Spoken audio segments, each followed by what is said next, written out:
Okay, folks, so welcome to another edition of Ragged Theology Podcast. And this morning we're going to focus on fostering. And we're delighted to have Miriam McConnell with us from Nidri Community Church and 20 Schemes. And we're just going to chat to Miriam about how her and her husband have got involved in fostering. So, welcome, Miriam.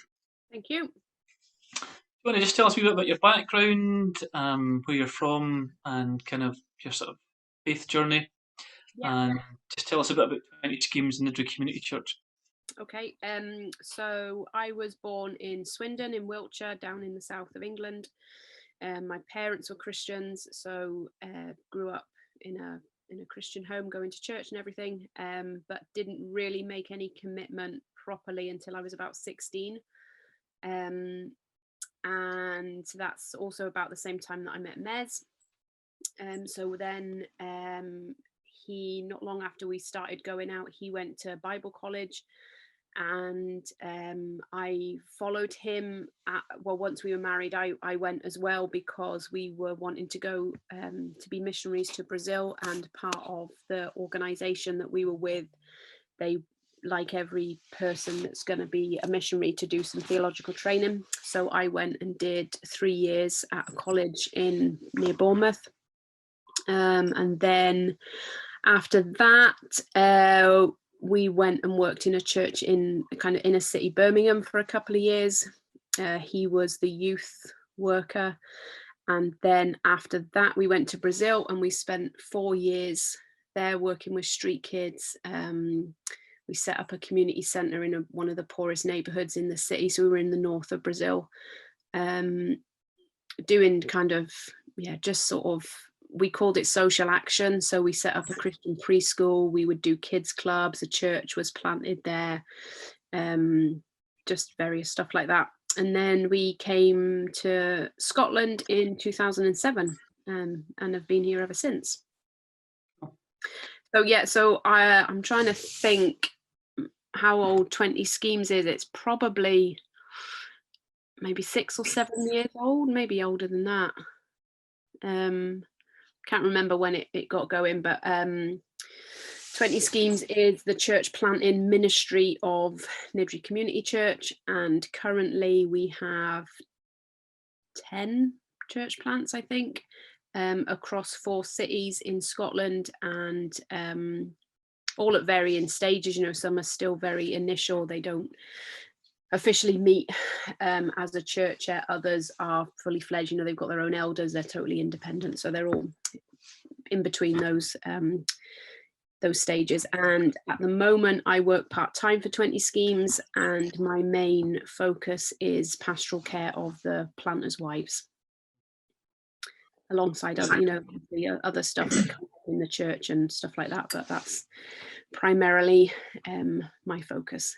And the 4 cities are Edinburgh, Glasgow, Dundee, Inverness. Well, I suppose, is Inverness? Yeah. I think Inverness would like to think it's a city, so sorry, Chris Davidson, I didn't mean to forget about you. Right, and tell us a wee bit about church planting. What's the sort of process of church planting? So a sort of small group would meet for perhaps a couple of years, is that right? Sort of plan, pray, before they actually start meeting, is that right? Yeah, I guess it varies from place to place. So some places have are more like revitalizations. So there's already believers there. It's just a dying church, and so they contact 20 Schemes, and we say, great, we'll take it on. This is this is what we want. And then you send people there. So you would ideally, you'd want to send maybe 4 or 5 people. So a church planting couple or family, maybe an intern, maybe, like a woman's worker or something. So there would ideally be a small team. Obviously that doesn't always happen. And then, so that would be a revitalization. And then with a plan, there would be a few people that would be praying together, again, it's normally people that have got some sort of contact into a scheme. So whether that be a big church that's trying to reach into a scheme that's close to them, or whether it's believers that are in a scheme and want to actually try and, they see the need. There's no church, gospel church there anyway. So it varies from place to place, how it would pan out. So I grew up in a manse. My dad was a minister, but I mean, traditionally, there wouldn't have been a lot of support or focus on ministers' wives or church planters' wives. So, what are some of the particular challenges do you feel that church planters' wives would face? Loneliness, I think, is a big one.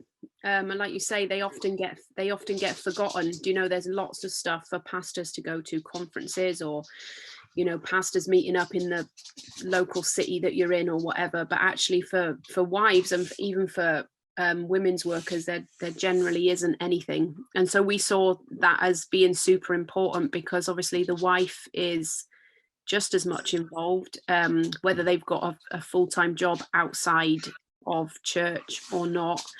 And we just wanted to make sure that they were being cared for and looked after, because you want the marriage needs to be steady, and the home needs to be steady for ministry to be effective. And so we try as much as we can to support both the husband and the wife in what they're doing. So you organise, conferences, get-togethers. Yeah, so obviously 20 Schemes does a conference twice a year called the Weekender, which is open to anybody to come. But in the last few years, we do one specifically for women on the day before. So that doesn't necessarily just need to be planters' wives. It can be any woman, like that's involved in a scheme church. So we do that. We do what we call a monthly fraternal.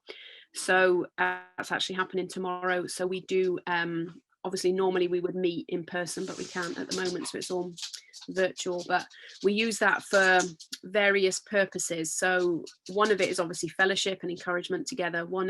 Another purpose of it is to train some of the younger ones. So everybody that comes has an opportunity to lead a session, whether that be a little devotional or a little session on a subject, and then as they kind of progress through, as they mature, then they would get to do like the main session, which is maybe half an hour, 40 minutes. So we want to see and help them, see if they've got a gift first of all, and actually loads of them are really good teachers.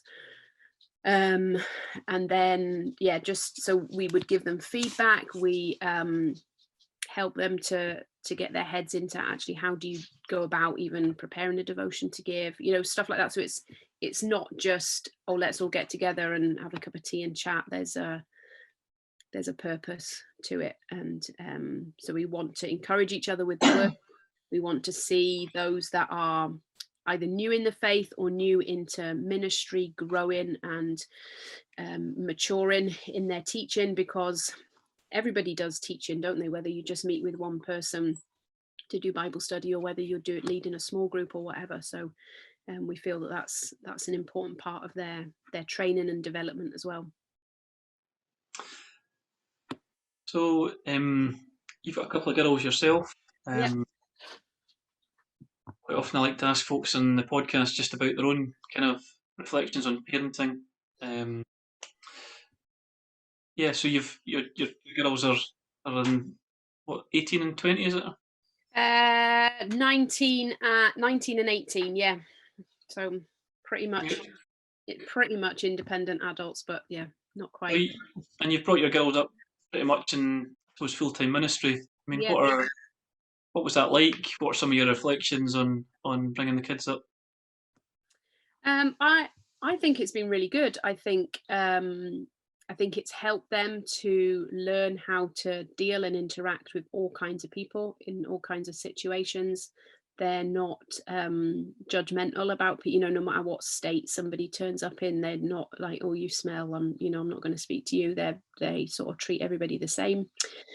It's led to good conversations. When they see people turning their back on Christianity, on the Lord, to have that conversation of actually, everybody gets to that point in their Christian walk when you have to make a stand. You're either going to stick with Jesus or you're not. So those have been some good conversations. There's been tough times, obviously, people that they're close to who have either wandered away or died or whatever. And, then again, I suppose we tried to use every situation as a teaching opportunity for them. Obviously, obviously age appropriate.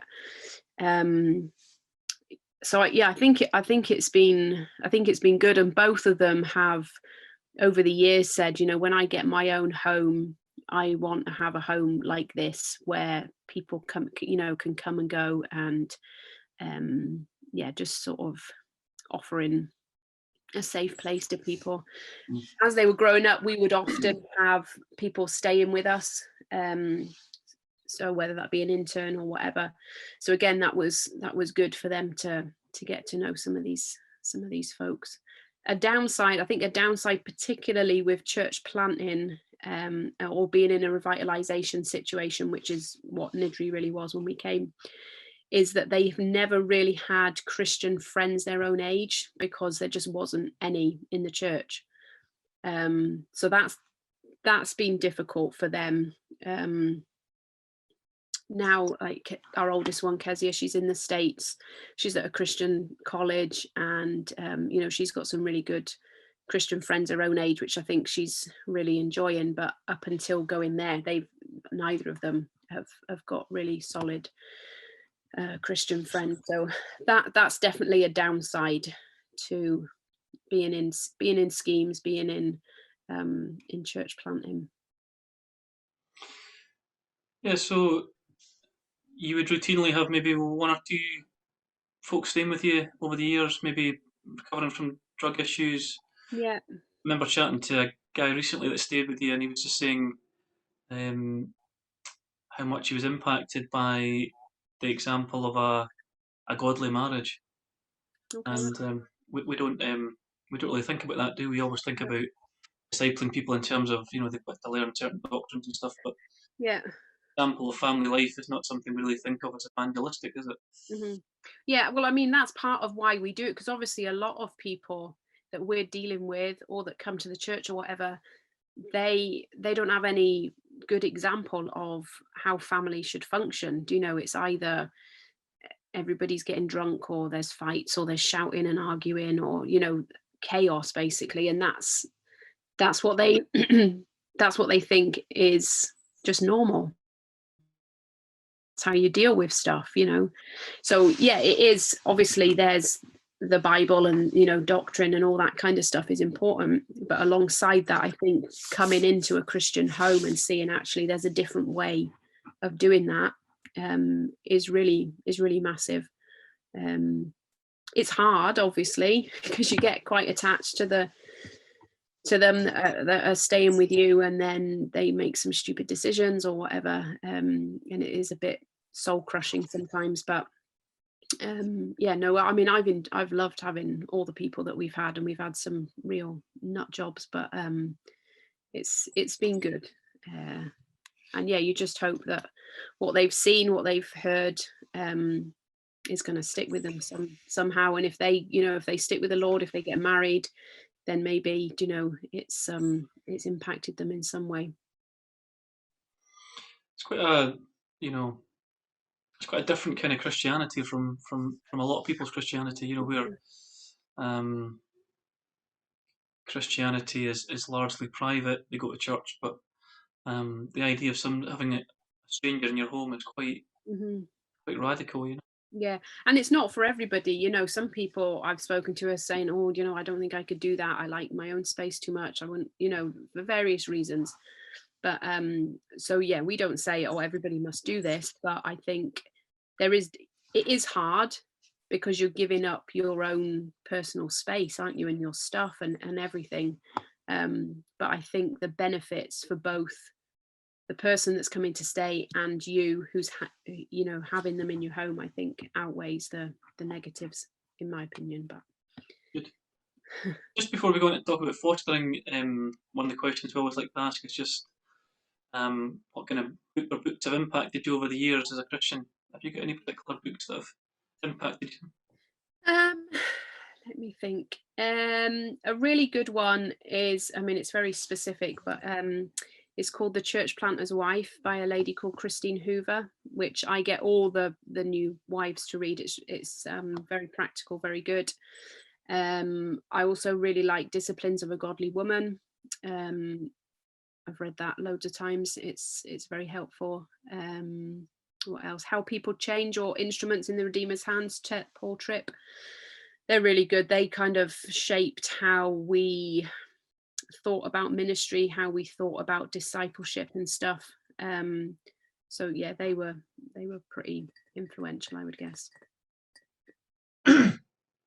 So, I mean, it must be pretty busy being a minister's wife. You've got 20 schemes going on. But 2 or 3 years ago, you decided to go down the fostering route. Can you just tell Mhm. us about the sort of process that you went through to feel like you were called to that? So it's been something that's been in our minds probably for 15 years or so. Even when we were in Brazil, we thought about, well, we've thought more about adoption rather than fostering. Um, and we were contemplating, even as I say, when we were in Brazil, adopting a couple of kids. But it just seemed far too complicated to get them out, and all the legal stuff. So we didn't. And then not long after we moved here, actually, we spoke to some, I think it was Bernardo's, again about adoption. And I don't know, every time there was something that it didn't feel like it was the right time, but it was always kind of there in our heads that maybe we would do something. And then I guess, so then when would it have been? Maybe 2 or 3 years ago, we then contacted again another sort of so it wasn't the council, it was another agency. I can't remember what they were called, but we spoke to them about adoption, and again something just didn't sort of sit right with this organization. And one of the members in our church is a social worker with the council, and so we were chatting to her, and she said, look, have you ever thought about fostering? I think you would, your skills and basically your life experience would really fit well with fostering. And have you thought about doing it through the council? So we didn't, I don't know why, but we'd never connected adoption or fostering with Edinburgh Council. You always, I don't know, we always just thought about these other organizations. So we got in touch with them. And I think initially we were a bit like, we're not really sure which one we want to do. But having spoken to the lady that came out, she as well said, actually, I think you'd be best off with fostering. So, and I suppose really, in a sense, that's what we've done, with all these different lodges and stuff. It basically is fostering them for a period of time. It's just that they're adults rather than kids, but often behaving like children.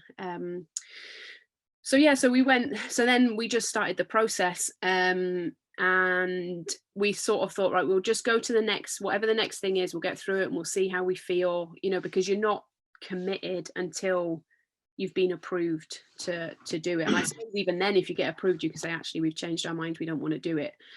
And at every sort of, not hurdle, but every sort of next step, we just felt like, actually, yeah, I think this is going to be fine, it's going to be good.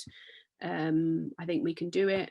And so we just we just pushed on. So it would have been 2019. Right, yeah, 2019, November 2019, that we were approved. So you have to, at the end of everything, you go to this panel meeting, and there's like 4 or 5 people there, and they just kind of fire questions at you about stuff that's in your report. So the social worker that you're assigned writes this big report about everything, and then it goes to this panel who don't know you and ask you questions, and then they decide there and then whether you can do it or not. And how long did the whole process take from your first training course or your application to approval? Probably about I don't know, between 12 and 18 months. Yeah. And it wasn't at I was a bit nervous because I thought it would be much more kind of invasive than it was, but it wasn't really. So we had to do this. They call it preparation classes, which are so ours were 4 consecutive Saturdays. It was all day that we would go. They were actually really helpful, really good stuff, and they would just go through all kinds of stuff to do with having children in your care, some of the issues that they might be facing, the backgrounds that they've come from and stuff like that, how you should deal with things. And that was good because it was an opportunity to ask loads of questions, and we got to know the other people that were there. I think there was about 12 of us that were doing it at the time. And they'd get you to do like activities. It wasn't all just sitting and listening to them. There was activities to get you thinking about how a kid might feel coming into care and stuff like that. But yeah, no, it was good. And then after that, then our social worker would come maybe like once a month or something and go through a part of the form. So some of it we would do together, some of it we did individually, and then she would write up this big report. It's like a 60-page report or something about everything. So they go through all your childhood, your background, obviously, like they look at your marriage, they look at how you've brought your own kids up, and yeah, so they look at everything, but not in a kind of, you don't feel like they're being super nosy or just wanting to know stuff for the sake of it. Right. And obviously, for confidentiality, we can't talk about the kids that you've got and stuff, but just in general, you've been fostering for what, a couple of years now, year and a half? Yeah, so Um, the older two came to us December 9th, 2019. and just in general terms, what have been some of the kind of challenges? What have been some of the good points about fostering? Um, so I mean, a good point is you can actually, when you look back, you can see how they've settled, they've grown, they've developed, and even hearing stuff from school. So the kids that we've got have remained in the same school, and one of them has remained with the same teacher, which is helpful. So they particularly have seen actually, having a sort of stable home has really impacted them educationally. They've come on. So one of them needed additional, they call it additional learning support. They saying she doesn't need it anymore because she's come on so well. The other one still does need it a little bit. So that's really good. Just, I suppose, hearing it from people outside, because I guess when you're in it 24/7, often you don't necessarily see it. It's like with your own children, you don't see how they're necessarily growing and changing, but to know that other people have recognized it is quite good. Some of the challenges I get, well, the big one was obviously lockdown and all that stress, not being at school and trying to do homeschooling, and the baby came to us just at the beginning as well, so that added another dimension to things. Yeah, I suppose just a challenge and something I've learned is that although they are a physical age, they're 9 and 11, actually developmentally, emotionally, they're really not. They're maybe like 4 and 6, so that's been a challenge, because in my mind I'm thinking, why can't you do this? You're 11, you should know by now how to tie your shoelaces or whatever. And so yeah, I still sometimes get frustrated with stuff like that, but actually a while ago I thought, I'm looking at this all wrong. Instead of getting frustrated, I just need to be patient and teach them and show them this is how you do simple stuff that you would just take for granted. You would assume that a 9-year-old would know how to do that, but actually they don't, because they've not had that input and that grounding when they were little, when they need all those sort of building blocks for learning and working things out, that is just missing from their development. Cool. And what would you say to other Christians that are thinking of maybe getting involved in fostering? What would your message to them be? I would say go for it. Like it's, again, I suppose it's similar to having people in your home, isn't it? Lots of people in my home, my castle, nobody touches it and it's all very precious and I just want to shut the door and, have a bit of peace and quiet. But actually, there's so many kids that need a stable environment and so many kids that have no access to the gospel. So part of obviously our process of thinking about it was obviously we knew that there was a need and we wanted to provide that, but also there's a evangelistic element. It's opened I suppose my world particularly. I'm interacting with lots of different social workers. There's people I know within our community that are also foster carers, so then that and meet up with them. So it does broaden your sphere of influence, I suppose. So yeah, I would.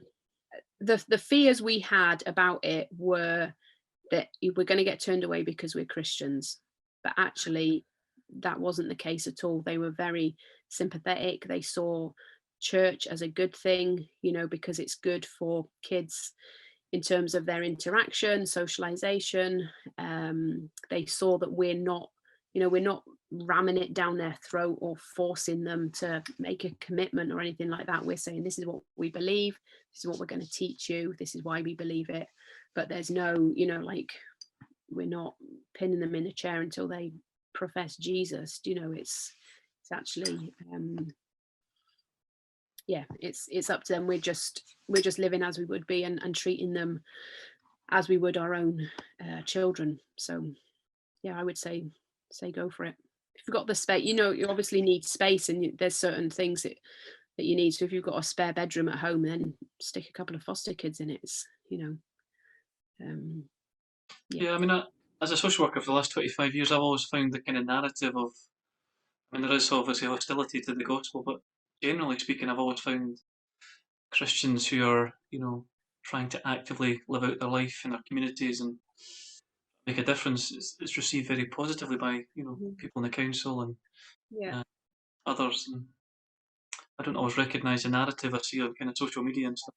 Mhm. So just a I'm final question. I'm So, sure there's some social workers, as that one on the panel, that are super hostile and oh just yeah, whatever. But actually, I would think bar two that we've had any interaction with, they've all been great and very supportive. yeah.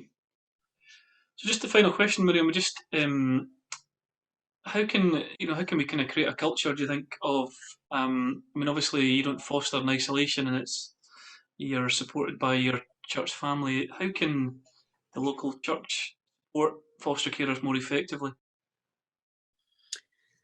I think it would just be, so some of the things that have been helpful for us are people just accepting the kids. So when they're coming along I mean, obviously it's been a super weird almost first year of fostering because everything's been closed down. But when stuff was open, when they could go to things, they were just treated like any other kid. People were very welcoming, chatted to them.